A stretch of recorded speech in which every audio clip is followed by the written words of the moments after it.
આવનારી પરીક્ષાઓ જેમાં પરીક્ષા પણ હશે અને ભરતીની પણ આપણે વાત કરીશું. આવનારી ભરતી જે 2025 અને 26માં કઈ કઈ ભરતીઓ આવવાની છે અને કઈ કઈ એક્ઝામ બાકી રહી છે એની વાત કરીએ. તો શરૂઆતમાં આપણે પહેલી વાત કરીએ. પહેલી નવી અપડેટ આવી છે તલાટીની. બરાબર, તલાટીની બધાને ખબર છે કે નવી ભરતી આવવાની છે. તો એ ટોટલ કેટલી આવવાની છે? 2300 પ્લસ ભરતી આવવાની છે. એટલે તલાટીની તૈયારી કરતા હોય તો કરી દેજો. અને તલાટી છે એ હવે 12મા પાસ ઉપર નહીં આવે. બરાબર, 12મા પાસ ઉપર નહીં આવે, કોલેજ ઉપર આવવાની છે. એટલે ધ્યાન રાખજો, કોલેજ ઉપર આવવાની છે.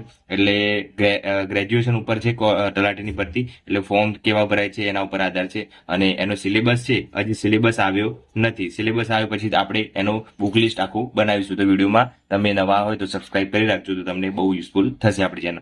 તો તલાટીના 2300 પ્લસ આવવાની છે. બરાબર, એ કોલેજ ઉપર જે કોઈ પણ ફિલ્ડમાં કરેલી હોય તમે ચાલશે, આર્ટ્સ, કોમર્સ કે સાયન્સ. બરાબર, કોઈ પણ હશે તો પણ વાંધો નહીં આવે. બરાબર, તો કોલેજ પાસ ઉપર આવવાની છે તલાટીની ભરતી. પછી બીજી સીસીઈ ની ભરતી આવવાની છે. નવી સીસીઈ ની ભરતી આવવાની છે જુલાઈમાં. બરાબર, બીજી જુલાઈમાં સીસીઈ ની નવી ભરતી આવવાની છે, એટલું ધ્યાન રાખજો. પછી ત્રીજું છે ડીવાયએસઓ. બરાબર, ડીવાયએસઓ છે એ ગ્રેજ્યુએશન ઉપર જ છે, તો બધાને ખબર જ છે. એટલે એ ડીવાયએસઓ છે જૂનમાં એના ફોર્મ ભરાવાના ચાલુ થશે, એમ જાહેરાત. બરાબર, જૂનમાં. એટલે ડીવાયએસઓ પણ આવવાની છે, એટલું ધ્યાન રાખવાનું છે. બરાબર, પછી ચોથી છે એસટીઆઈ. એસટીઆઈ ની વાત કરીએ તો એસટીઆઈ છે એ ડિસેમ્બરમાં એના પ્રિલિમ છે. બરાબર, ડિસેમ્બરમાં પ્રિલિમ છે 2025. બરાબર, 2025માં એસટીઆઈ ડિસેમ્બરમાં એક્ઝામ છે એસટીઆઈ નવી. પછી જીપીએસસી 1-2 ની જીપીએસસી 1-2 છે. બરાબર, તો જીપીએસસી 1-2 ની પણ એક્ઝામ છે એપ્રિલમાં. એપ્રિલ 2026 યાદ રાખજો હો.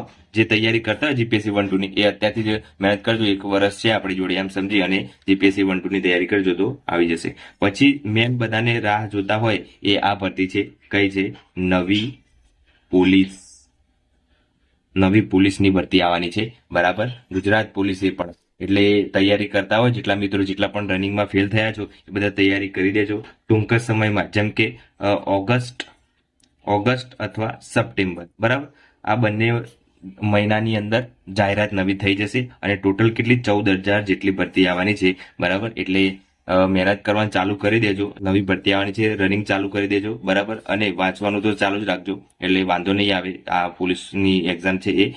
બરાબર, અને પછી 7મી આપણે વાત કરીએ તો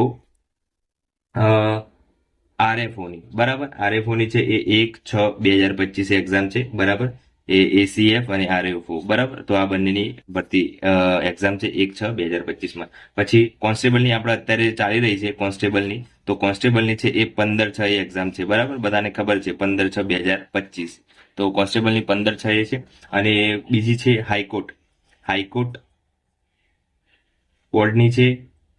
બરાબર, પછી છે હાઈકોર્ટ ડીવાયએસઓ છે એ 11/5 છે. બરાબર, તો આ બધી ભરતીઓ છે. અને આવનારી ભરતીઓ કઈ કઈ છે એની વાત કરીએ તો આ બધી એક્ઝામ તો આવવાની છે અને નવી ભરતી આવવાની છે. હવે આવનારી ભરતીઓ છે એ હાઈકોર્ટ આસિસ્ટન્ટ આવવાની છે. High court assistant. બરાબર, આસિસ્ટન્ટ. પછી બીજી આવવાની છે નાયબ ચીટનીસ. બરાબર, પછી ત્રીજી આવવાની છે પ્રોબેશન ઓફિસર. બરાબર, જૂનમાં આવવાની છે મારા ખ્યાલથી. અને ચોથી છે કદાચ વનપાલની વાત ચાલી રહી છે. વનપાલની કદાચ આવે તો સારું છે. બરાબર, વનપાલ છે એ 2 સ્ટાર હોય છે. બરાબર, જેમ ફોરેસ્ટની એક્ઝામ હતી, ફોરેસ્ટમાં 1 સ્ટાર હોય છે, એમ આમાં વનપાલમાં 2 સ્ટાર હોય છે. વાત ચાલી રહી છે, કદાચ વનપાલ આવે તો સારું છે. બાકી આવનારી 2025માં આટલી ટોટલ ભરતીઓ છે, એટલું ધ્યાન રાખવાનું કે ટોટલ કેટલી ભરતીઓ છે આપણે જોઈએ તો આપણી જોડે છે 1 2 3 4 5 6 બરાબર 7 8 9 10 11 12. બરાબર, આ 12 છે. 12માંથી કોઈ એક સારી રીતે જોબ મળી જાય એની તૈયારી રાખવાની.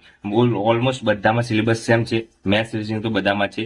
બરાબર, એ કરી દેવાનું પહેલા. અને પછી બંધારણ છે એ બંધારણ બધામાં છે, તો બંધારણ ખાસ કરી દેવાનું. બાકી બધું છે એ ઓલમોસ્ટ છે. તલાટીનો નવો સિલેબસ આવે તો આપણને ખ્યાલ આવે કે શું તૈયારી કરવાની છે. બસ, બાકી તો બધાનો સિલેબસ ખબર જ છે. અને કોન્સ્ટેબલની નવી ભરતી આવવાની છે.